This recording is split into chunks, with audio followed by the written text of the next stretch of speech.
Selamat datang di channel Rumi Topik. Ada baiknya sebelum mendengarkan, posisikan terlebih dahulu tubuh Anda dengan nyaman. Tenangkan perasaan Anda, santai, rileks, dan disertai dengan mengucapkan basmalah. Selamat mendengarkan. Ada 3 part di dalam diri kita kalau kita bicara dalam konteks siapa aku gitu. Who am I? Sebenarnya yang jauh lebih dalam lagi adalah what am I gitu ya. Jadi apa dan siapa nih dua hal yang beda sebenarnya ya. Karena apa nanti akan menjadi objek, siapa itu adalah subjeknya. Ketika kita terpenjara oleh subjek, kadang-kadang kita lupa bahwa objeknya itu apa. Subjek salah satunya adalah identity gitu. Nah, kalau kita terjebak dalam identitas, kita lupa tentang objektivitasnya kita gitu. Maka dalam perspektif realitas itu nanti ada dua. Ada realitas objektif dan ada realitas subjektif. Ya, dengerin ini baik-baik. Realitas objektif dan realitas subjektif. Nah, objektif itu seapa adanya. Tapi subjektif, segimana aku melihat itu. Ya, oke ya teman-teman ya. Nah, saya kasih contoh sederhana. Teman-teman ini lagi ngelihat warna apa sekarang? Boleh dijawab. Sip, nice. Ini merah ya. Saya tanya si simbolnya ini. Ya oke. Saya tanya merah di sini ya. Atau yang belakang lah ya. Ini juga merah kan warnanya. Oke, sip. Sekarang saya tanya. Siap ya? Udah cukup? Cukup. Pertanyaan saya, merah itu realitas subjektif atau objektif? Yang mana? Silakan. Oke. Kalau teman-teman mengatakan ini merah adalah objektif, jangan lupa ini warna merah karena kita sepakat warnanya merah, bener nggak? Jadi merah gara-gara kesepakatan. Karena kita sudah terinstal bahwa aku melihat warna ini adalah merah. Oke? Ini kalau kita nggak bisa melampaui ini, banyak berantem aja dalam hidup. Nah, berarti warna merah itu bukan objektif. Nah, tuh ada kata-kata memang merah. Iya, merah itu subjektif menurut kamu. Dan si subjektif ini sudah menjadi kolektif. Kita semua bareng-bareng tahu ini warnanya merah. Jadi merah adalah kesepakatan. Sampai sini oke? Nah, sekarang saya mau mengandai-andai dulu sesuatu ya teman-teman ya. Seperti biasa kita ngotak-ngatik dulu paradigm. Oke, tapi liar, yang udah mulai ngerasa liar bagus. Karena kebingungan adalah jalan mendapat petunjuk. Jadi kalau kalian nggak pernah bingung, kalian nggak akan pernah mendapat petunjuk. Ya, makanya kita jangan lupa ya, kenapa kita mau mencari terus? Karena kita mendapatkan masalah yang baru untuk kita dalam tanda petik maju gitu kira-kira. Oke, sip ya. Oke ya. Nah, simpel nih, ini pelajaran anak TK dulu nih. Nah, jadi ada subjektif aku tahu ini merah, tapi objektif itu sesuatu yang realitas apa adanya. Ya, jadi saya kasih gambaran, teman-teman. Seandainya, kalau saya dari kecil dikasih tahu sama ibu saya ini warna hitam. Kira-kira begitu saya ditanya, Abu ini warnanya apa? Saya bakal jawab apa? Hitam. Betul nggak? Karena saya diinstal oleh ibu saya diinstal oleh ayah saya diinstal oleh lingkungan saya bahwa itu adalah hitam. Benar nggak? Nah sekarang saya tanya, berarti ini merah atau hitam sekarang? Tergantung. Yes. Kalau teman-teman udah ngelihat warna ini adalah netral,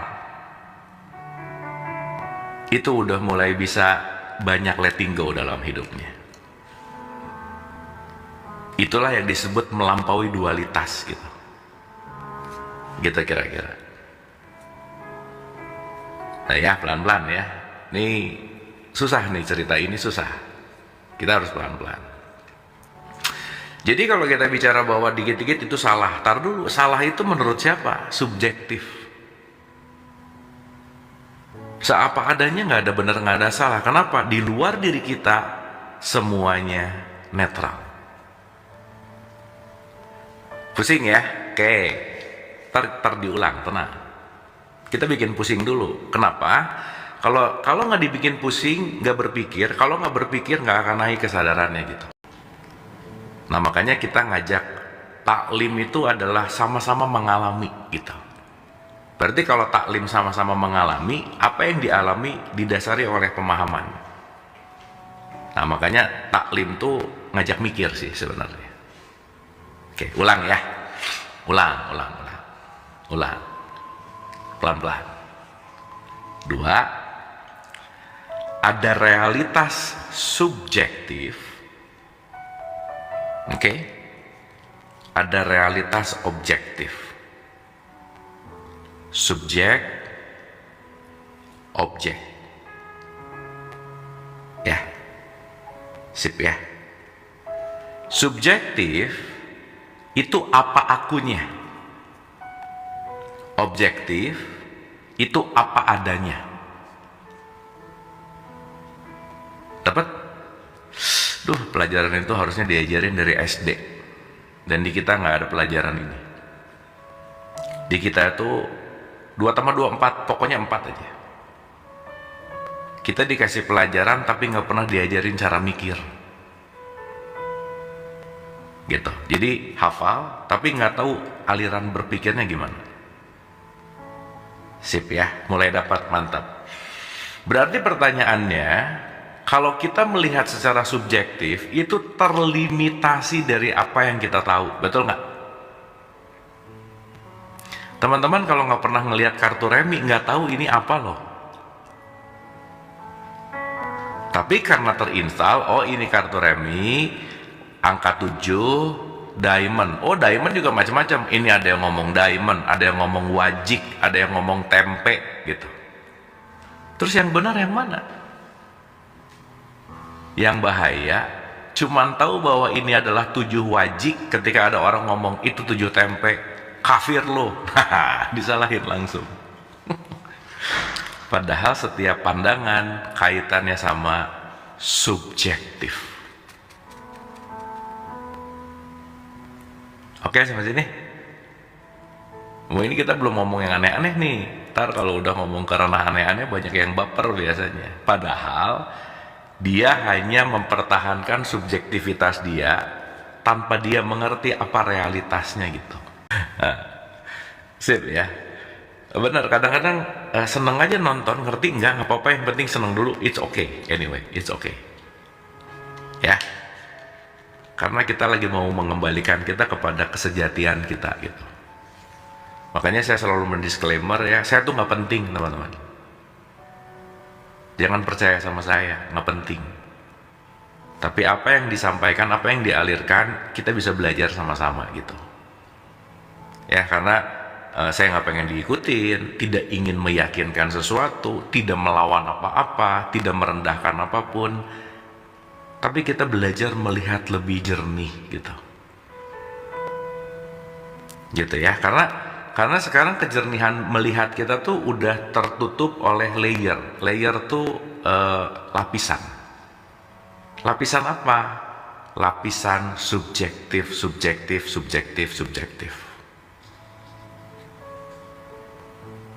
Gitu kira-kira. Sampai sini oke?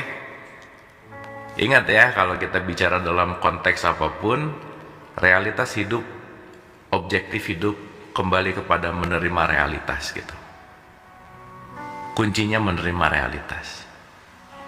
Mau apapun kepercayaan kalian, agama kalian, apapun ritualnya, your choice. Tapi puncaknya cuma satu, menerima realitas nggak gitu. Jangan sampai keyakinan tidak bisa selaras dengan realitas kita kira-kira. Buku apa yang saya baca teman-teman, ini racikan dari banyak. Ya saya suka cerita bahwa ini semua racikan dari research sekitar 16 tahun lah ya. Jadi kalau nanya buku apa aja, wah saya juga lupa baca buku apa aja, tapi seenggaknya ini jadi racikan yang didasari oleh letting go gitu. Ya, gitu ya, kira-kira ya teman-teman ya. Nah itulah yang mendasari, teman-teman sadar nggak? Untuk saya melakukan pertemuan di pagi hari ini, siang hari ini, saya mempersiapkan 40 tahunan lebih untuk menjadi ini. Jadi saya perlu nunggu, teman-teman perlu nunggu 40 tahun untuk ada pembicaraan ini. Betul nggak? Berarti saya mempersiapkan diri saya selama seumur hidup. Itulah kenapa teman-teman jangan pernah pengen jadi orang lain. Kenapa? Percuma, buat apa? Kalau kalian pengen kayak saya, kalian harus menghabiskan 40 tahun ke depan. Buat apa? Wasting time. Kalau pengen kayak dia, buat apa? Dia menjadi seperti itu tuh puluhan tahun loh. So artinya apa? Jadilah diri kita. Jadilah kesejatian. Karena menjadi siapapun perlu waktu seumur hidup kita kira-kira. Jadi pertemuan ini mahal nggak? Mahal banget. 41 tahun, ribuan buku, ratusan jurnal, nggak kehitung berapa jumlah tempat yang saya datengin misalnya. Research yang saya lakukan, 499 episode dialog positif misalnya. So kalau kita menyadari ini, kita akan sangat menghormati dan mensyukuri semua momen teman-teman. Dan kita akan respect gitu. Perjumpaan kita, dia perlu seumur hidup, aku perlu seumur hidup. Dan atas dasar respect itu muncullah welas asih gitu. So disitu saya belajar untuk mau dengerin siapapun yang ngomong. Kenapa? Dia perlu seumur hidup loh untuk mau mengatakan ini gitu. Itulah inti dari silaturahim kalau dalam perspektif Islam. Silah itu jalan, rahim itu kasih sayang, dimana kita membentuk jalan kasih sayang based on welas asih, compassion, dan itulah yang disebut dengan yang namanya penyatuan gitu. Sampai sini oke teman-teman ya, mantap sih ya. So ayo dong kita hormati siapapun, karena seumur hidup mereka, seumur hidup kita, seumur hidup siapapun itu untuk masuk dan untuk bisa mampir ke kehidupan kita anyway. Nah di situ kita akan sangat menghormati perjumpaan. Udah deh, bahwa setiap perjumpaan perlu waktu yang lama untuk merencanakannya. Maka nggak ada yang sia-sia dalam perjumpaan. Entah dia mau menumbuhkanku, entah dia mau memberikan pelajaran, dua-duanya tergantung respon kita. Jadi nggak ada yang buruk dalam hidup gitu. Everything is always reality. Cuman saya menyikapinya gimana? Kalau saya menyikapinya untuk bertumbuh, saya bertumbuh. Tapi kalau saya menyikapinya bahwa itu luka, saya akan terluka. That's your choice. Clear ya? Jadi di awal poinnya adalah objektif.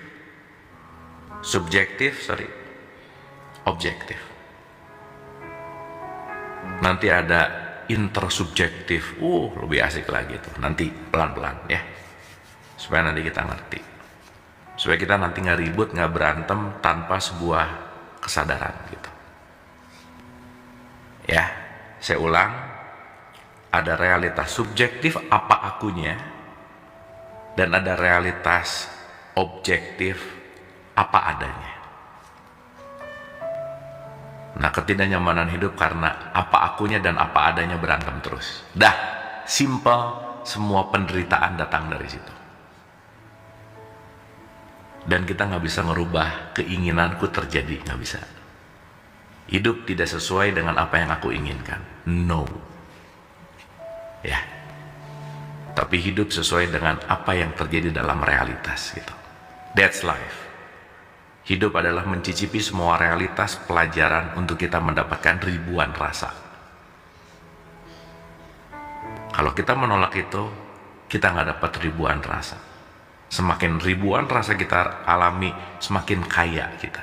Alright, so let's dive in. Kita ke dalam. Bismillah ya, pelan-pelan, santai, relax, prepare pendengaran, penglihatan hatinya. Semoga opening ini ngebuka sesuatu gitu. Nanti teman-teman rasain deh, meskipun ininya nggak ngerti, tapi ada ini yang lebih ringan. Karena pertemuan kita adalah pertemuan vibrasi kan ini. Ya, oke. Mulai. Oke. Akal pikiran, ingat manas itu pikiran, perasaan, emosi. Pikiran, perasaan, emosi yang selalu ada. Anyway, jadi kita nggak pernah bisa lepas dari manas, nggak bisa. Sehingga pikiran, perasaan, emosi sesuatu yang penting untuk kita manage keseharian. Jadi pada dasarnya hidup itu salah satunya adalah memanage pikiran, perasaan, emosi. Jadi kalau sekarang ngomong, aku lagi belajar memanage waktu, nggak bisa. Nggak bisa memanage waktu kalau nggak memanage pikiran. Gimana saya mau memanage waktu kalau saya tidak memanage pikiran?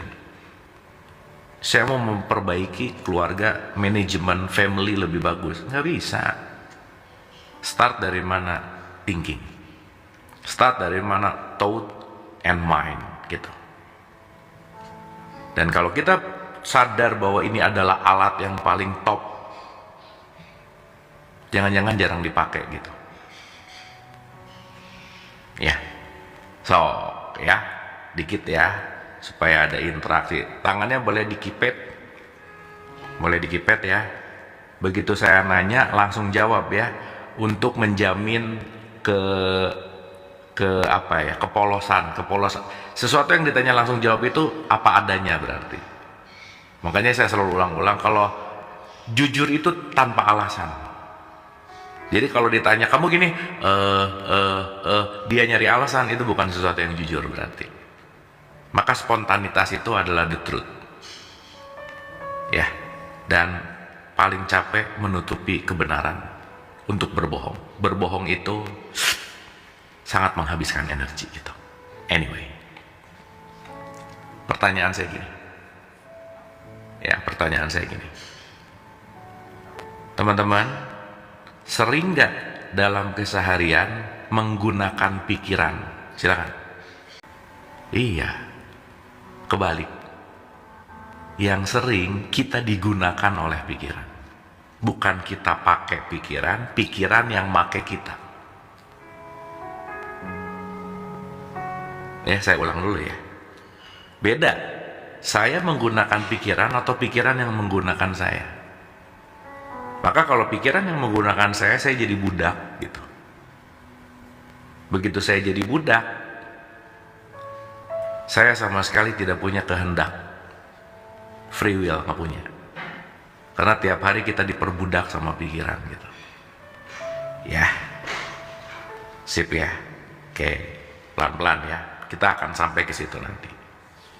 Nah, kita tuh sering dipakai sama pikiran. Jadi pertanyaannya, pikiran tuh siapa? Aku tuh siapa? Nah, sehingga nanti kita punya separasi antara aku dan pikiranku gitu. Nah, mulai hidup di situ. Ya, kalau belum ada sekatnya masih, ya bukan masih sih, bingung gitu. Gitu ya. Quote and quote dia masih ada dalam quote and quote ya. Kegelapan lah bahasanya. Anyway, sip. Akal pikiran dalam bahasa Inggris itu disebut mind. Pikiran itu disebut thought. Beda ya. Pikiran dan akal pikiran itu dua hal yang beda. Ya, nanti pelan-pelan akan ngerti.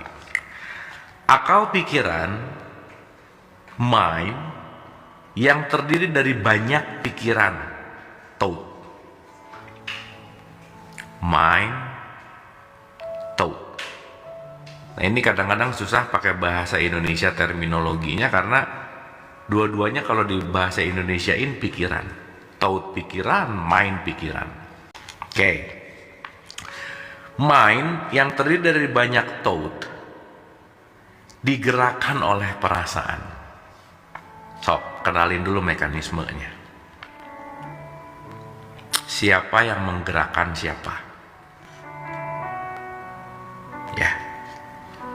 Akal pikiran yang terdiri dari banyak pikiran digerakkan oleh perasaan. Maka satu perasaan bisa punya ribuan pikiran. Jadi bensinnya tuh di perasaan.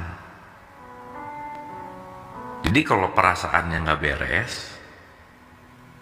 pikiran kacau pasti. Coba kenali dulu ini.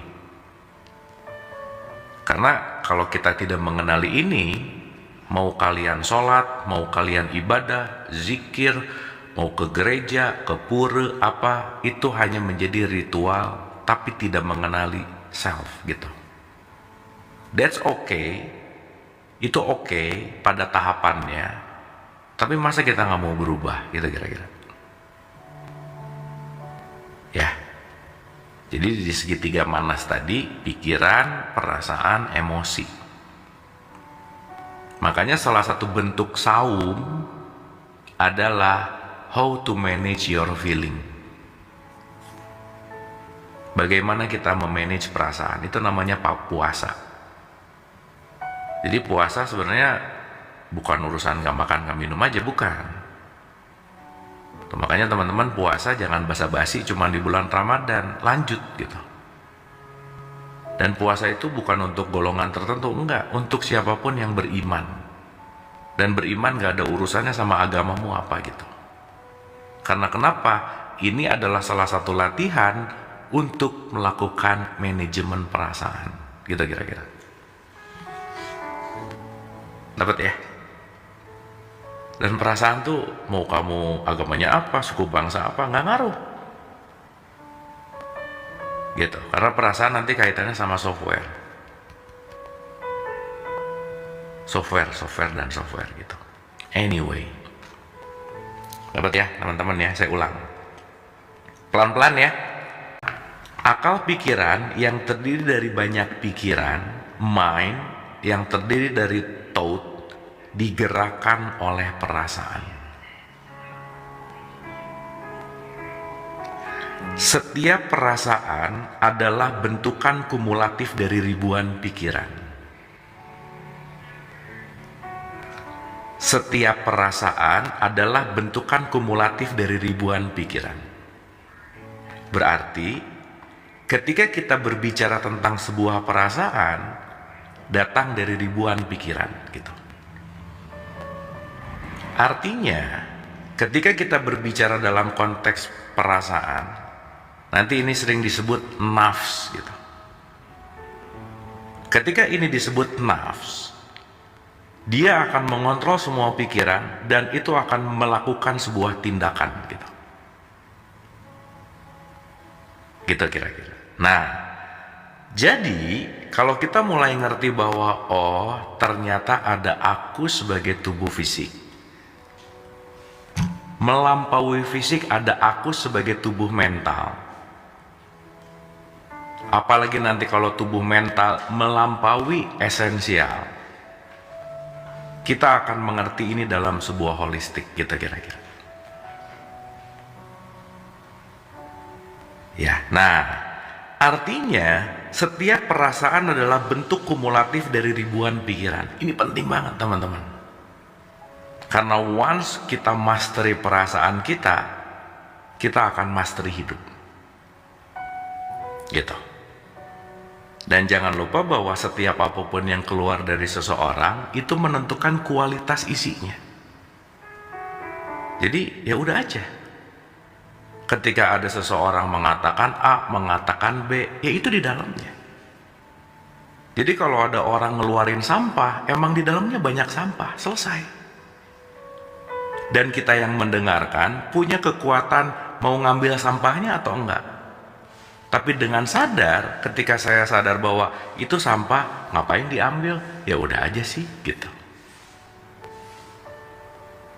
Berarti kebalikannya ketika kita bicara dalam konteks ini, sekali lagi, setiap perasaan adalah bentukan kumulatif dari ribuan pikiran. Dapat ya teman-teman ya? Mantap. Nah, ini profound nih, penting banget nih. Karena sebagian besar orang di sepanjang hidupnya menahan, menekan, dan mencoba melarikan diri dari perasaan mereka. Researchnya begitu. Energi yang tertekan itu menumpuk dan mencari ekspresi melalui nestapa psikosomatis, gangguan tubuh, penyakit emosional, dan perilaku yang kacau dalam hubungan antar pribadi. Aduh teman-teman, disadari atau tidak, banyak banget yang kita satu, ditahan, ditekan, dan melarikan diri. Jadi banyak yang perasaannya datang ditutup, dilarikan. Yang lama-lama ditutup, itu bom waktu yang akhirnya dia bisa meledak, gitu kira-kira. Nah, pada akhirnya kita akan ngerti bahwa yang terjadi pada hidup kita, kebanyakan yang kita nggak suka. Sehingga lebih banyak orang yang tidak mengerti kita daripada yang mengerti kita. Berarti kata kuncinya apa? Letting go. Move on. Tapi ketika move on, penting untuk move in. Ketika letting go, penting untuk letting in. Artinya, jangan lupa, saya selalu mengulang-ulang ini teman-teman. Pokoknya jangan bosan aja. Kita sebagai manusia nggak pernah punya masalah dengan apapun dan siapapun kecuali sama egonya. Berarti permasalahan kita adalah ego. Jadi bukan di dia, tapi di aku. Maka karena ego itu ada di dalam diri kita, kalau ada masalah, jangan cari jalan keluar, tapi cari jalan ke dalam. Nah, mencari jalan ke dalam itu namanya khusyuk. Mencari jalan ke dalam itu namanya meditatif. Mencari jalan ke dalam itu namanya tafakur. Apapun penamaannya, tapi poinnya adalah temukan sesuatu yang di dalam, karena yang di dalam diri kita akan memproyeksikan keluar gitu. Benar, teori semua ini karena prakteknya tergantung pola pikir. Benar banget. Benar banget. Tapi kalau kita nggak ngerti pola pikirnya, pola itu akan terulang. Maka orang religius tuh belum tentu punya moral yang bagus, belum tentu. Kenapa? Karena tidak dimasukkan ke dalam konteks sebuah kesadaran, akhirnya banyak penekanan ketakutan, akhirnya melakukan sesuatu dengan fearness gitu misalnya. Muhasabah, that's it. Muhasabah itu kata dasar dari hisab. Hisab itu artinya observe, menelaah gitu kira-kira. Sip ya. Makanya di semua kitab suci selalu bilang, kamu pakai akal dong. Dalam konteks pakai akal berarti hati-hati tuh. Mind tergantung thought, tergantung perasaan. Artinya apa? Jangan kamu melakukan sesuatu yang kamu nggak ngerti gitu. Nah, selama ini dogma dan doktrin kan memaksa, harus pokoknya bagus pada level tertentu, yes. Tetapi kalau kita mengulang-ulang di level itu, kita nggak akan punya pola yang berbeda gitu kira-kira. Anyway, ya. Nah, jadi saya ulang sekali lagi, ini penting, sepenting-penting banget untuk kita knowing self gitu. Jadi teman-teman, tidak ada yang paling penting untuk kita perhatikan kecuali perasaan kita. Kenapa? Karena perasaan ini yang menentukan pikiran. Kenapa? Karena pikiran yang akan mendrive semua organ untuk melakukan sesuatu. Dan nanti kita ngerti perasaan itu apa sih gitu. Dari mana datangnya perasaan? Kenapa begitu? Kenapa begini? Gitu kira-kira. Sip ya. Nah makanya ya maaf ya, nggak banyak orang yang mau mikir gitu, nggak banyak, dikit. Makanya kebanyakan orang justru menilai. Karena ketika dia tidak menggunakan akalnya, dia akan menawarkan sebuah opsi lain adalah saya mau ngejudge dia aja, kenapa? Nggak cocok sama aku. Gitu. Kenapa?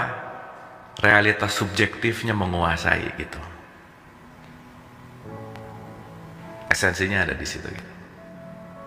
Nah, semakin kita melihat realitas objektif, kita akan lebih damai hidupnya. Nggak terlalu rese sama orang lain, nggak terlalu rese sama keimanan orang lain, nggak terlalu rese sama penilaian keluar gitu. Yang akhirnya kita akan menyadari bahwa oh iya ya, semua adalah pembelajaran dari dalam, gitu kira-kira. Jadi nanti kita bisa memanage energi gitu, melepaskan diri dari perbudakan, nah gitu. Anyway, sip ya teman-teman ya. Nah, karena sebagian besar orang di sepanjang hidupnya menahan, menekan, dan mencoba melarikan diri dari perasaan mereka. Energi yang tertekan itu menumpuk dan mencari ekspresi melalui nestapa psikosomatis. Ini perasaan yang gak beres, gak disadari, psikosomatis. Sakit mental. Nanti yang lebih dalam lagi sakit fisik. Lebih dalam lagi stroke. Apapun itu. Sehingga dalam konteks di mana stroke dan seterusnya itu datang karena dari mulai faktor yang paling mental sampai ke fisik. Jadi kalau fisiknya udah terjadi sesuatu berarti berat banget tuh di dalamnya gitu kira-kira. Dan kita melihat itu semua dalam konteks yang namanya sinyal, sign. Iya, nggak tiba-tiba, enggak. Maka petunjuk itu berteriak setiap saat, tapi kitanya nggak mau dengar. Rasa untuk maafkan itu teriak, tapi kitanya nggak mau. Kenapa? Karena saya merasa saya benar. Dengan merasa saya benar, saya menumpuk perasaan yang sama, padahal orang yang kita benci, mungkin dia biasa-biasa aja. Dan ketika kita membenci seseorang, yang paling rugi adalah perasaan membencinya. Karena kita terlatih menjadi pembenci, gitu kira-kira.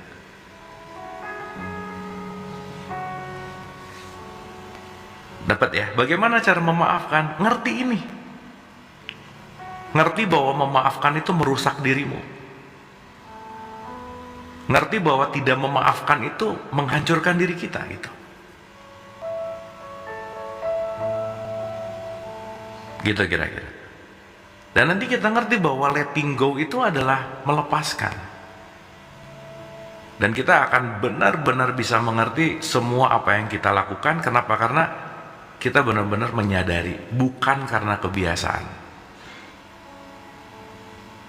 Gitu. Kira-kira kurang lebih seperti itu ya teman-teman ya. Anyway, kita lanjut.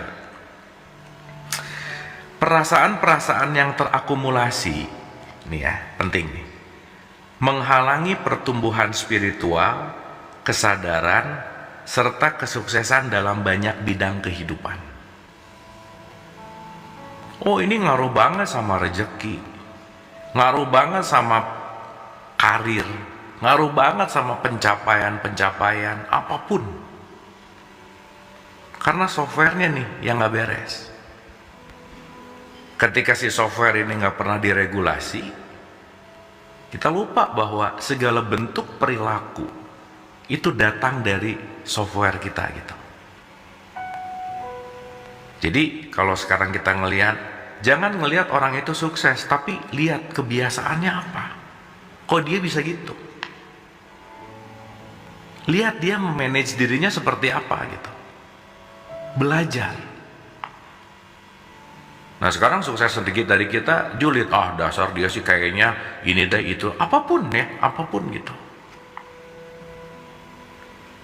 Nah jadi artinya perasaan-perasaan yang terakumulasi menghalangi pertumbuhan spiritual, kesadaran, serta kesuksesan dalam banyak bidang kehidupan. Artinya, semua perubahan tidak datang dari luar diri kita, tapi datang dari dalam diri kita. So teman-teman, jangan nunggu orang yang akan menolong kita karena nggak pernah ada.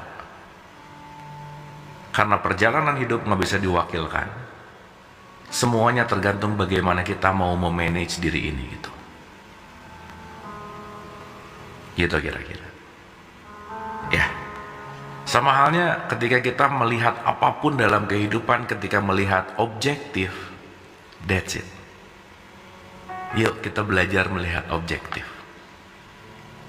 Dan it's always okay. Mau itu yang komen di sini apa, semua objektif. Dan sekali lagi, semua adalah kualitas diri gitu. Ya, kita juga nggak bisa nyamain, nggak apa-apa, nggak bisa maksa, nggak apa-apa. That's okay anyway. Sampai sana, oke teman-teman? Clear ya? At least mulai di fase lelah, penderitaan, jangan lupa itu adalah bensin kita untuk selalu mencari jawaban. Kalau kita nggak pernah menderita, kita tidak akan mencari cahaya. Kalau kita nggak pernah lelah, kita nggak akan pernah untuk terus punya harapan gitu.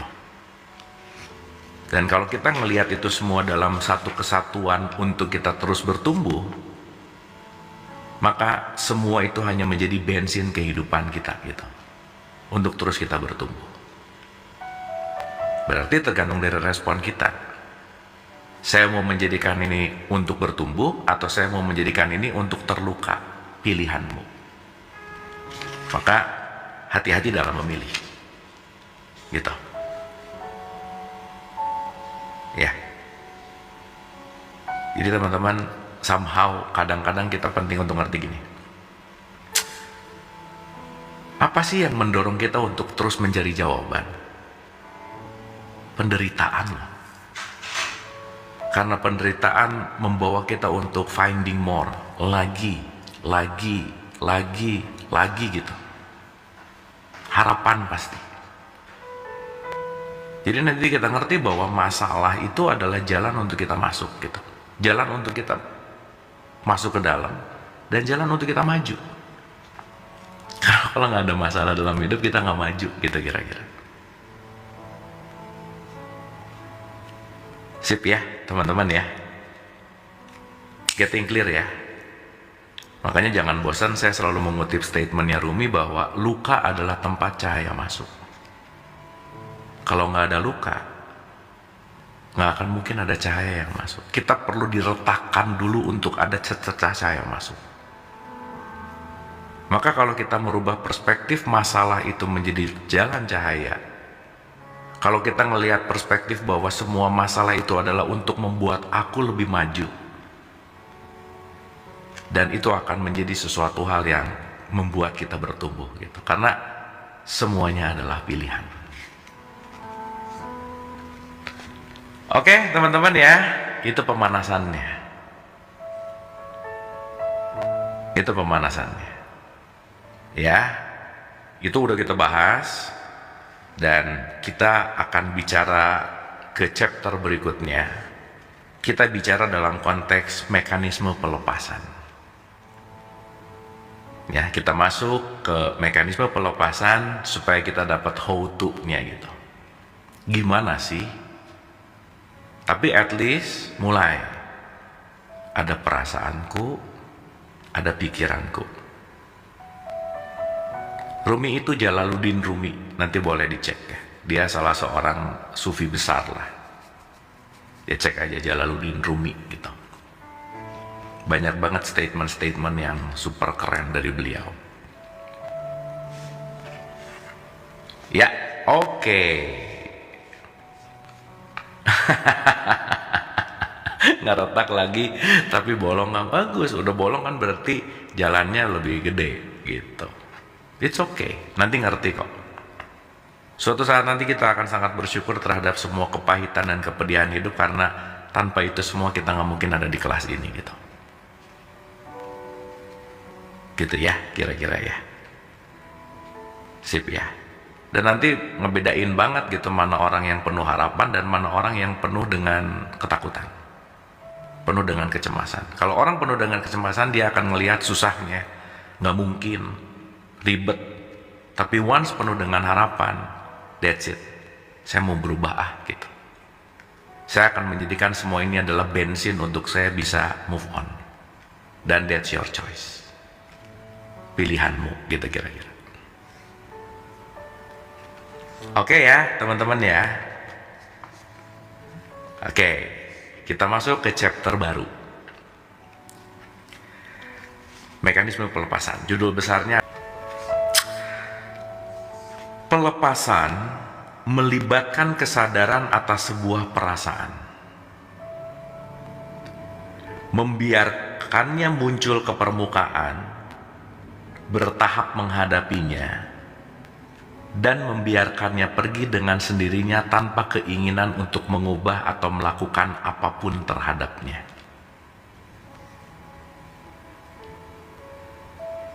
Ya, saya ulang sekali lagi ya, dengerin baik-baik.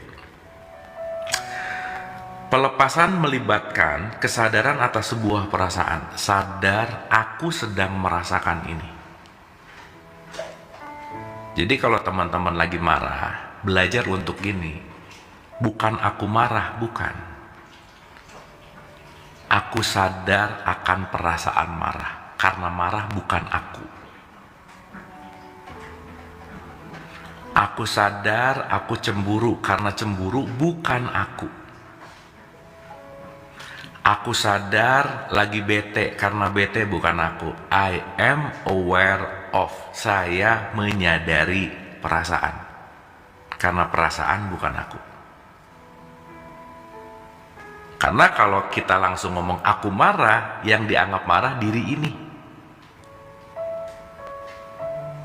Marah itu bukan aku, tapi aku sadar aku sedang merasakan marah. I am aware of. Saya sadar akan, gitu kira-kira. Dapat ya? Dan ini kalau kita nggak punya jarak antara respon dan peristiwa, susah nih. Makanya teman-teman belajar untuk hening sejenak dalam setiap respon. Ada responsif, ada reaktif. Merespon, tapi nggak usah harus ngambil reaksi gitu. Saya merespon semua komen di sini, tapi saya tidak bereaksi terhadap apapun komen itu, ya udah aja, gitu. Karena rugi kalau saya mereaksi setiap komen di sini yang kira-kira reaktif itu akan menurunkan tingkat energi saya gitu misalnya. Gitu. Nah, jadi kembali kepada pelepasan melibatkan kesadaran atas semua perasaan, membiarkannya muncul ke permukaan, bertahan menghadapinya, dan membiarkannya pergi dengan sendirinya tanpa keinginan untuk mengubah atau melakukan apapun terhadapnya. Nah, jadi di tahapan ini, sadari bahwa perasaan itu tamu. Kalau ada orang bertamu, ingat, dia cuma tamu, dia juga punya rumah sendiri, nggak akan selamanya bertamu, pasti pulang gitu. Ya. Dan penting untuk tahu tamu mana yang berhak dimasukkan ke ruang tertentu. Kalau dia cuman mengantar paket yang dia mungkin gosen gitu, ya nggak usah dimasukin ke ruang utama dong, karena dia cuman kebutuhannya ngirim paket di pekarangan juga cukup gitu. Nah, karena kita nggak punya filter, semua tamu dimasukin ke kamar utama, jadi kamar utamanya sesak. Itu yang disebut baper. Ya, teman-teman, kan kita lagi belajar letting go ya, jadi kita ini langsung dipraktekin letting go gitu. Anyway ya, seru nih kalau belajar langsung ada pembelajarannya, langsung ada kasusnya, kita bisa langsung sambil praktek, by the way. Itu teman-teman, semesta tuh emang indah gitu. Karena begitu kita doa, ya Allah jadikan aku orang sabar, pasti ketemu orang nyebelin gak lama. Dan kita belajar letting go, pasti ada guru yang akan datang ke kita untuk susah meletting go gitu. Jadi ya udah gitu. Lucu kan, menarik gitu. By the way, kurang lebih gitulah kira-kira. Ya, ulang ya, ulang. Judulnya letting go, anyway, letting go. Jadi saya ulang nih ya, ini alinea pertama di chapter ini langsung nancep sih, langsung jelek ya, nancep tuh gitu. Nah, pelepasan melibatkan kesadaran atas semua perasaan. Teman-teman, make sure to pastikan untuk mengerti bahwa perasaan adalah tamu yang datang nanti pergi, datang nanti pergi. Teman-teman, nanti kita akan ngerti orang nyebelin yang menyakiti kita akan terima kasih sama dia. Karena kalau nggak ada dia, kita nggak punya pelatih kesabaran. Asik. Yang ngejelekin kita, yang merendahkan kita, itu adalah guru-guru kehidupan yang akan membuat kita jadi lebih naik kesadarannya gitu. Jadi kita penting untuk berterima kasih kepada hal buruk, by the way. Karena tanpa hal buruk, nggak mungkin kita mendapatkan baik gitu. Karena nanti dalam hukum semesta ada yang disebut paradoks gitu. Ya, makanya jangan lelah untuk sadar. Anyway, dan itu latihan. By the way, latihan lagi gitu. Karena pada frekuensi tertentu kita nggak bisa menolak gitu. Ya, jadi sekali lagi di paragraf awal ini kita bicara tentang perasaan adalah tamu, guest. Makanya di VT saya teman-teman boleh lihat nanti tentang guest house. Balik saya mengutip Jalaluddin Rumi tentang life is a guest house. Hidup adalah seperti hotel gitu. Setiap hari kedatangan tamu yang kita nggak bisa ngontrol, tamu itu mau nyebelin, mau menyenangkan, jadi hotel aja. Sehingga kalau kita sadar bahwa kita adalah guest house, kita akan menerima semua tamu dalam kehidupan. Anyway, betul nggak? Nah, nanti di beberapa pertemuan ke depan saya akan bicara belajarlah jadi manusia ruang, jangan jadi manusia perabotan gitu. Karena kalau kita jadi manusia ruang, kita akan mewadahi semua perabotan. Tapi kalau kita menjadi manusia perabotan, kita lupa bahwa kita adalah ruang, gitu kira-kira. Dan itu nggak mudah memang. Kenapa? Perlu ngerti dulu dan perlu latihan. Itu yang paling penting. Oke teman-teman, supaya bisa langsung kita aplikasikan, mungkin kita boleh hening sejenak. Coba rasain apa yang gak enak, sakit, yang pokoknya something hurts gitu ya. yang kita anggap ini sesuatu yang aduh gimana banget, coba rasain dengan sepenuh hati.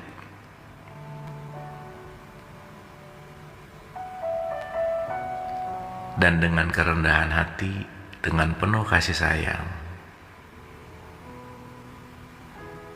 berterima kasihlah kepada orang yang paling kalian benci, momen yang paling tidak disukai. Coba beranikan untuk mengatakan terima kasih. Terima kasih kepada orang-orang yang membenciku.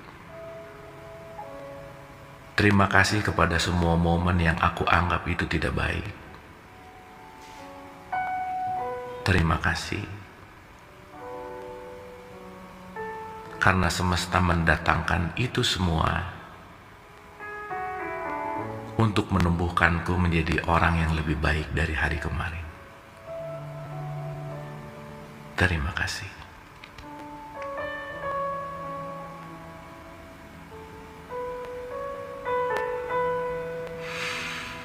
Anyway, gitu teman-teman. Jadi dilatih tuh. Dilatih lagi.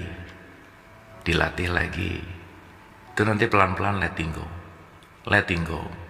Letting go. Dan gak bisa gitu. Itu gak bisa kalau gak dilatih dan gak diulang-ulang. Iya, nanti pelan-pelan emosinya turun. Yang asalnya bencinya 100, nanti turun jadi 90. Turun. Jadi nanti kita ngerti bahwa dia datang tuh bukan untuk ngebuat aku jadi down, bukan. Cuman gak ngerti waktu itu.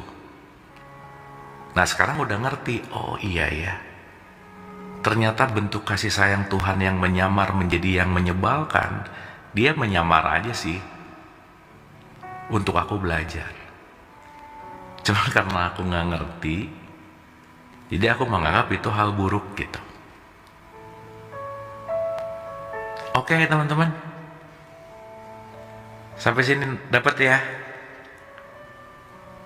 Meskipun ininya nggak ngerti, tapi ada ini yang lepas gitu bebannya. Gitu, karena itu penting.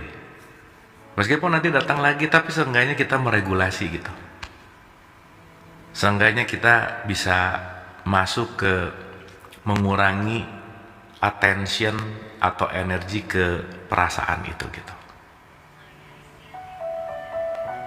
Mantap. Thank you teman-teman, terima kasih. Anyway. Jadi nanti lebih kita ngerti, lebih kita mengalami, lebih akan melihat, wah, life is beautiful gitu. Bagi sebagian orang susah sih ngomongin bahwa hidup ini indah, pret gitu misalnya ya. Iya, nggak apa-apa juga. Makanya kan sekarang kata-kata sabar itu jadi toxic positivity, ini saya selalu ulang-ulang. Jadi sebisa mungkin kalau ada orang gimana-gimana jangan ngomong sabar, janganlah. Kenapa? Karena kamu tuh nggak ngerasain aku sih, gitu. Ya. Tapi hadirlah dengan energi yang baik, karena mungkin dia nggak perlu wejangan kita, karena dia perlu keberadaan kita untuk didengarkan. Nggak usah banyak nasihat, nggak usah banyak wejangan, hadir aja. Karena mungkin dia perlu telinga untuk dia mau ngomong gitu. Dan itu akan jauh lebih menyembuhkan. Sip ya.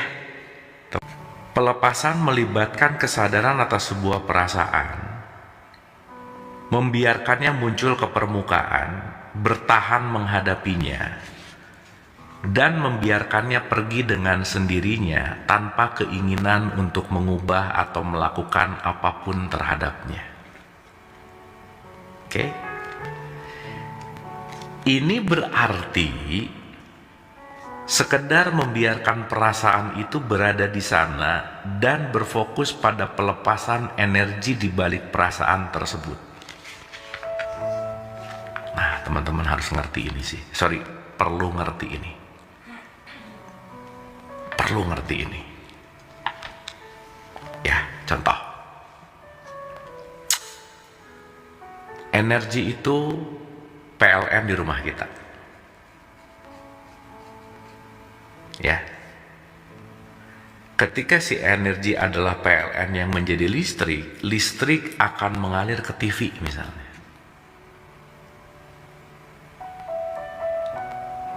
Teman-teman, maaf ya. Kalau nggak suka sama tayangannya, TV-nya jangan dihancurin. Cabut aja stop kontaknya, nanti mati. Sama halnya gini, ngaca. Ya ngaca. Begitu ngelihat yang di depan kaca, buset jelek banget nih, dihancurin kacanya gitu. Beli kaca baru. Ngelihat lagi, buset jelek banget, dihancurin lagi. Beli 100 kali, di ke 101 baru sadar ternyata yang jelek bukan kacanya, guanya gitu. Gitu ya. Nah, berarti nanti relate mana objektif, mana subjektif. Jadi jangan nyalahin kacanya. Iya, bangetnya aja gitu. Banget tuh muka. Ya. Dalam artian, dalam tanda petik ya. Dan kita ngomong itu jelek berdasarkan apa? Subjektif. Nggak nerima. Kenapa? Karena udah masuk program bahwa yang keren tuh gitu.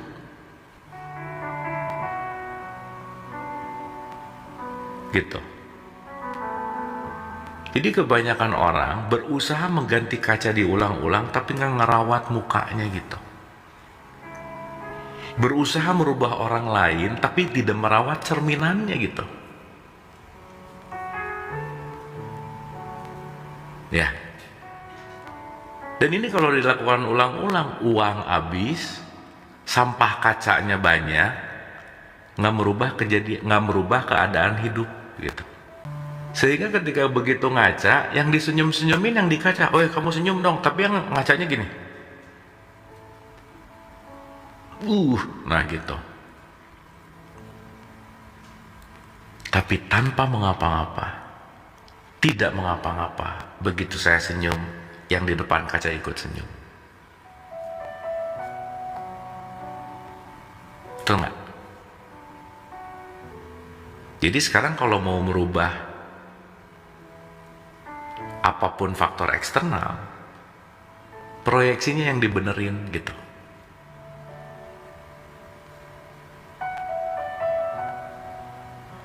Dapat ya teman-teman ya? Ya, saya ulang ya, pelan-pelan ya, pelan-pelan.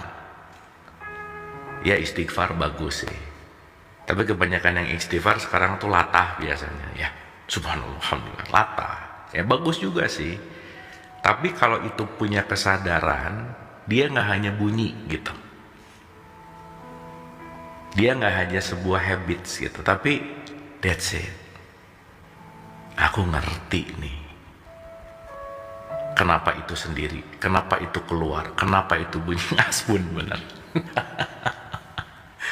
Sok ya, apa urusannya? Kena tai burung, astagfirullah. Kena tai burung, aku bertobat. Apa urusannya tai burung sama bertobat? Coba.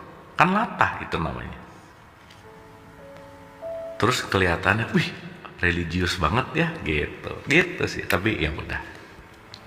Udah, ini jangan ngomong gini, nanti banyak yang baper. Nah, jadi intinya adalah ini berarti sekedar membiarkan perasaan itu berada di sana dan berfokus pada pelepasan energi di balik perasaan tersebut. Oke? Jadi maksudnya setiap perasaan itu selalu ada energi yang memberikan kekuatan pada perasaan. Nah, ketika kita menyadari si energi yang masuk ke perasaan ini, ketika energinya diturunin, dia perasaannya pelan-pelan akan semakin ringan gitu. Ya, nah berarti yang tadi saya cerita bahwa jangan TV-nya yang dirusakin, cabut aja tuh si stekernya, listriknya yang dicabut. Dapat ya, teman-teman ya. Karena kalau listrik yang dicabut, TV-nya tetap aman. Kita ngejaga. Jangan lupa ya, kita penting untuk merawat fisik maupun mental. Dan jadi nggak harus ngerusak kan, gitu. Ya, mantap. Nah, sekali lagi ya, sekali lagi. Ini berarti sekedar membiarkan perasaan itu berada di sana, berfokus pada pelepasan energi di balik perasaan tersebut. Jadi begitu dapat nggak enak, energi saya lagi mengalir ke situ tuh. Biasanya udah dapat perasaan, energinya kenceng, langsung melakukan tindakan, komen, posting. Makanya kalau lagi ada frekuensi yang rendah, postingan, kita lagi mengundang sesuatu yang buruk dalam hidup. Jadi jangan heran kalau banyak hal buruk terjadi dalam hidup, kita mengundangnya tanpa sadar. Ketika kita apa? Ketika kita emosi. Ayo gimana? Aku tuh gak pernah julid sama orang, kenapa orang julid? Nah, gak pernah tuh perasaan aja sih gitu. Gak tahu ya. Kebiasaan yang diulang-ulang kan dia nggak sadar, jangan-jangan sayanya nggak sadar gitu, jangan-jangan. Dapat ya? Akhirnya begitu hal buruk terjadi, nyalahin kamu sih. Nah, jangan-jangan runtutan ketidaksadaran itu yang mengundang dia datang supaya kita sadar bahwa kamu selama ini tuh kayak gitu loh. Kamu selama itu tuh melakukan itu loh. Ingat rumusnya teman-teman, 95% kehidupan kita enggak sadar. 95%. Setelah usia kalian lebih dari 35-40. Karena setelah 35-40 kita dipenjara oleh habits, dipenjara oleh paradigma, dipenjara oleh mindset, dipenjara oleh belief system gitu. Jadi kalau ada perasaan, diam dulu. I am aware of angry. Saya lagi menyadari perasaan saya. Perasaan bukan saya. Ya, ingat nih, ini penting banget loh. Sok pencet pause-nya. Dah, kayak. Cemburu datang misalnya. Oh iya, cemburu lagi mampir. Kalau dikasih makan terus, betah, sok tamu. Kalau dikasih suguhan terus, besok datang lagi gitu. Nah, jangan disuguhin kalau bisa. Cabut tuh listriknya. Ya. Nah, sekarang berarti yang bisa meregulasi itu siapa? Aku. Gitu. Ih, teman-teman, ini tuh kayak simpel tapi penting banget loh. Saya belajar banyak hal ya di semua, katakanlah, tradisi agama. Endingnya mau ngajarin ini loh. Apapun deh. Semua ritual, semua apapun, cuma mau ngajarin ini. Sok ya di orang Islam. Kenapa sok harus sholat? Regulasi ini nih. Khusyuk, regulasi ini. Puasa, regulasi ini. Semuanya regulasi gitu.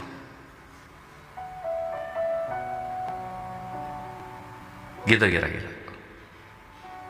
Sip ya. Jadi nanti kita ngerti bahwa oke. Semua urusannya adalah bagaimana aku. Regulasi itu ini. Regulasi itu adalah proses tiada henti untuk melakukan sebuah perawatan. Merawat. Makanya ini banget, jangan dikasih filter, kasih skincare. Nah, itu regulasinya gimana gitu. Harus pakai basic dulu, nanti pakai serum, nanti pakai apapun lah gitu ya. Nah, itu kan ada layer-layernya gitu. Oke. Teman-teman, kita masuk ke praktikal. Langkah pertama. Ya, jadi begitu ada tamu, tamu, sadari dulu itu tamu gitu. Ya, sadari dulu itu tamu gitu. Oh, ini tamu nih. Ya, nah, langkah pertama adalah biarkan diri Anda memiliki perasaan itu tanpa menolaknya. Ini nomor satu. Cuma diingat-ingat nih. Begitu jangan. Aduh. Nah, jangan gitu. Teman-teman, gini ya. Teman-teman ngerti stigma nggak? Paham arti stigma nggak? Stigma itu satu step lebih dari dogma dan doktrin. Ya. Dan stigma, dogma, dan doktrin itu tergantung lingkungan. Jadi teman-teman jangan menyamakan sama siapapun. Kenapa? Lingkungan kita beda-beda. Tuh ada orang ngomongnya kasar apa, ngertiin dulu kenapa? Ya dia lingkungannya di situ, lahirnya di situ. Jadi kalau ada anak lahir di tempat geng tukang ngegosip, si anak ini akan melihat bahwa ngegosip itu biasa aja gitu. Ya. Jadi jangan terlalu cepat ngejudge nih, omongan orang apa, itu tergantung lingkungannya. Dan kalau dia memiliki ofensif, ya wajar, pasti jarang piknik gitu. Pasti jarang main jauh, pasti pengetahuannya segitu-gitu aja. Kita mendingan ngerti gitu. Ya namanya juga anak TK. Rebutan kursi mah wajar, anak kecil, anak TK gitu kira-kira. Ya, karena balik lagi, benar, makanya salah satu kunci kesadaran sifatnya apa? Memaklumi. Cuman ya waspada juga gitu. Karena antara sabar sama tolol beda tipis, balik lagi tuh. Aku mah sabar aja, enggak bego aja sih. Bisa aja loh. Sangat bisa gitu. Ya, makanya penting untuk knowledge-nya naik, pemahamannya naik, kesadarannya naik.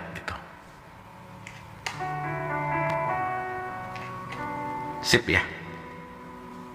Oke. Nah, langkah pertama adalah biarkan diri Anda memiliki perasaan itu tanpa menolaknya.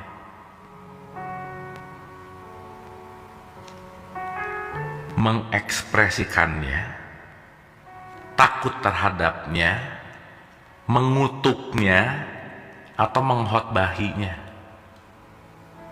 Jadi begitu tamu datang, jangan dikotbahin, jangan, udah contoh. Ini teman-teman saya ngomongin stigma sedikit ya. Aduh, ini rada dalam tapi tolong dengerin baik-baik. Saya mau cerita dari metodologinya sedikit ya. Oke. Saya pinjem siapa ya? Saya pinjem Carl Gustav Jung aja. Siapa Carl Gustav Jung? Carl Gustav Jung itu salah satu psikolog terkenal. Tulisannya Jung, Jung biasanya. Ya. Menurut penelaahan Gustav Jung, salah satunya ya, ini terlepas apapun kita ngambil satu perspektif aja. Tapi nanti akan kita relatekan gitu. Akan kita relatekan dalam beberapa perspektif. Dia tuh bilang gini, teman-teman. Setiap manusia itu punya paket bawaan bundling setiap kehidupan. Ya. Itu disebut arketipe. Nah, ini mau jangan dipikirin, nah ini mah wilayah psikologi ya. Disebut arketipe. Salah satu arketipe namanya anima animus. Ini mah pure pengetahuan aja ya. Nggak usah terlalu di ngertiin lah. Gitu. Nggak akan ada di UTS, nggak akan ada. Nah, apa itu anima animus? Anima animus itu artinya adalah maskulin dan feminin. Jadi mau gimana pun kita sebagai manusia, kita tetap XXXY, ada dari ayah dan ada dari ibu. Jadi maskulinnya ada, femininnya ada. Jadi kalau sekarang kalian pengen aku mau menjadi perempuan seutuhnya. Nggak bisa. Atau aku mau menjadi laki-laki seutuhnya. Nggak bisa. Kenapa? Secara alamiah ada anima dan animus. Oke? Nah, ada satu stigma nih. Laki-laki nggak boleh nangis. Ya, stigma tuh. Masuk ke belief system. Ketika si stigma menjadi belief, dan aku tahu aku ini laki-laki, masuk, aku laki-laki, dan aku nggak boleh nangis. Jadi belief nggak? Yes. Jadi stigma nggak? Yes. Berarti kalau ada tamu yang sedih pengen nangis, dia tolak.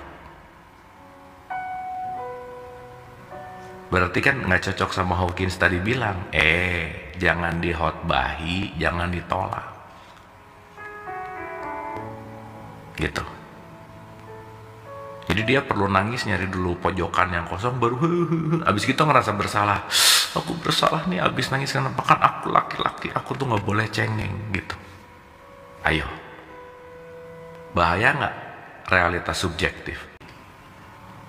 Jadi kenapa Hawkins bilang langkah pertama adalah biarkan diri Anda memiliki perasaan itu tanpa menolaknya, mengekspresikannya, takut terhadapnya, mengutuknya, dan mengkhotbahinya. Ingat, no wrong feeling, yang ada wrong action. Tidak pernah ada perasaan yang salah.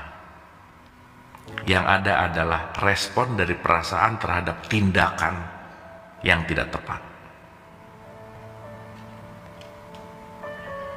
Oh, jarang yang latih gini teman-teman. Semua diperbudak oleh perasaannya. Semua diperbudak oleh pikirannya. Ingat, perasaan adalah bensin dari pikiran. Maka kalau bensinnya kuat, disamber sama api, meledak, wah udah tuh. Salah dikit padahal salah lihat, pukul dulu padahal dia salah lihat, yang tadi tuh salah baca misalnya. Berarti harus gimana? Pause. Begitu ada dia datang, oke, I accept. Hai marah, selamat datang. Gitu ceritanya.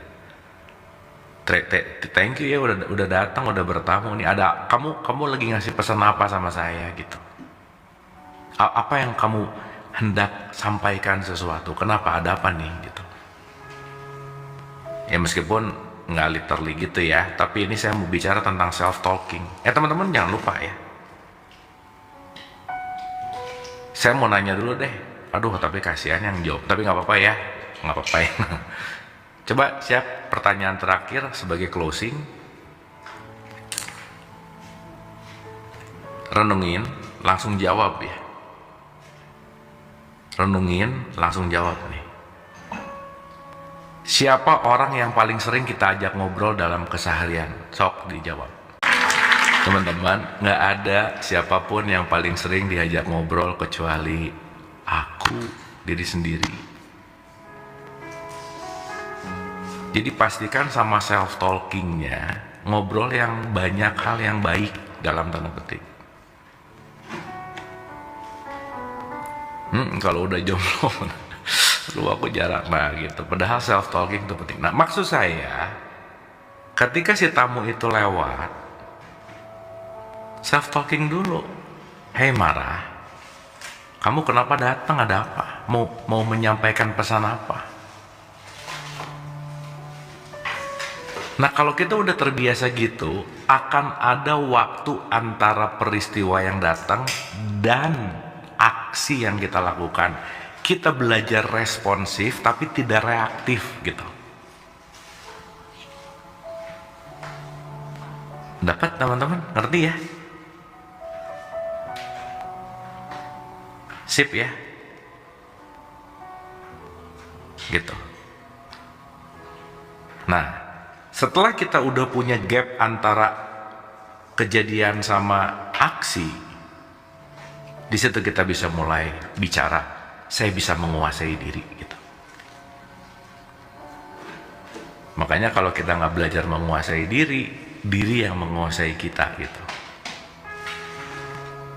Ya, saya ulang. Langkah pertama adalah biarkan diri Anda memiliki perasaan itu tanpa menolaknya, mengekspresikannya, takut terhadapnya, mengutuknya, atau mengkhotbahinya.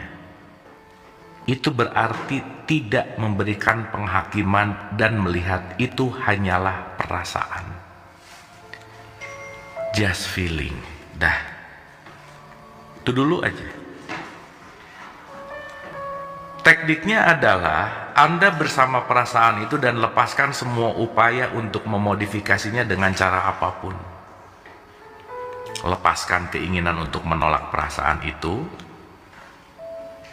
Penolakan adalah perlawanan yang membuat perasaan itu terus bekerja. Ketika Anda berhenti melawan dan mencoba untuk memodifikasinya, perasaan itu akan berubah menjadi perasaan berikutnya dan disertai dengan sensasi yang ringan. Perasaan yang tidak dilawan akan lenyap begitu energi yang mendasarinya menguap.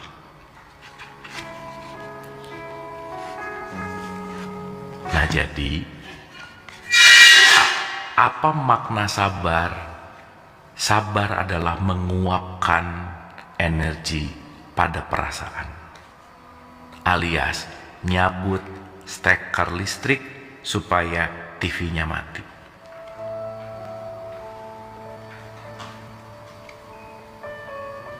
Dapat ya teman-teman ya?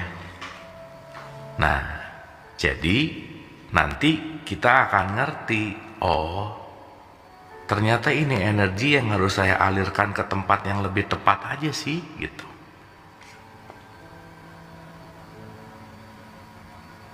Sip ya. Jadi kalau ada sesuatu jangan. Aku nggak mau merasakan ini. Ini nggak enak, dilepasin. Nah gitu. Sehingga nanti kita ngerti bahwa setiap perasaan adalah message. Nah, perasaan yang disadari nanti akan menjadi rasa. Rasa itu pesannya. Sabar adalah menurunkan energi pada perasaan.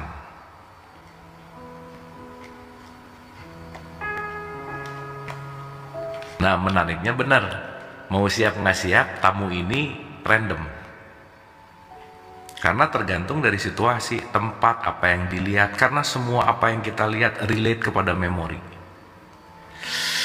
Ngelihat nih sekolah nih jadi ingat mantan waktu SMA misalnya. Nah, ngelihat sekolahan masuk ke memori, timbul perasaan.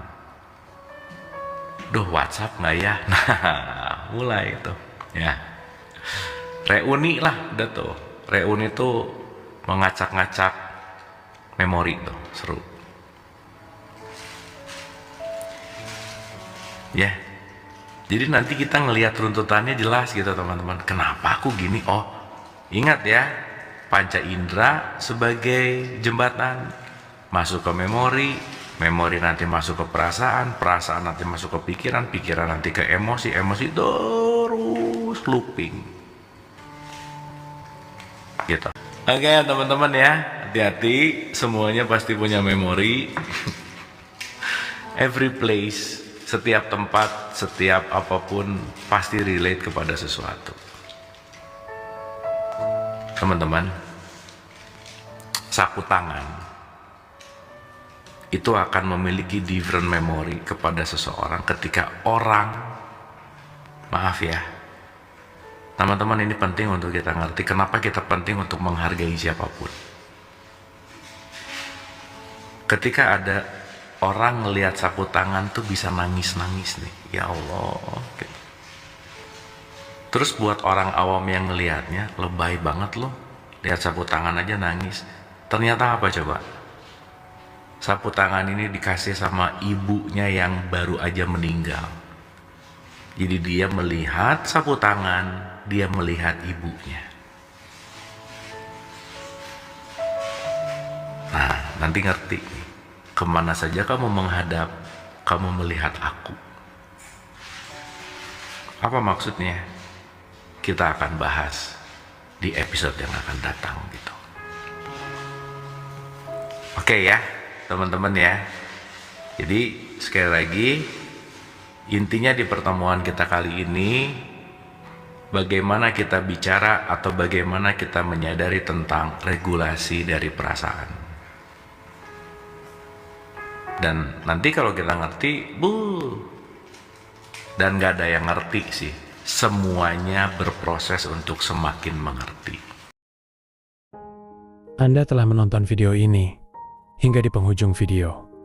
Semoga video ini bermanfaat untuk Anda, serta dapat menjadikan diri Anda lebih baik dari hari kemarin. Nantikan video kami selanjutnya. Terima kasih. Bismillah. Assalamualaikum warahmatullahi wabarakatuh. Bulannya telah menguasai hati. Apa kalau hakikatnya cinta itu adalah kita lihat levelnya isinya para bahwa yang isinya sana kita antara kemana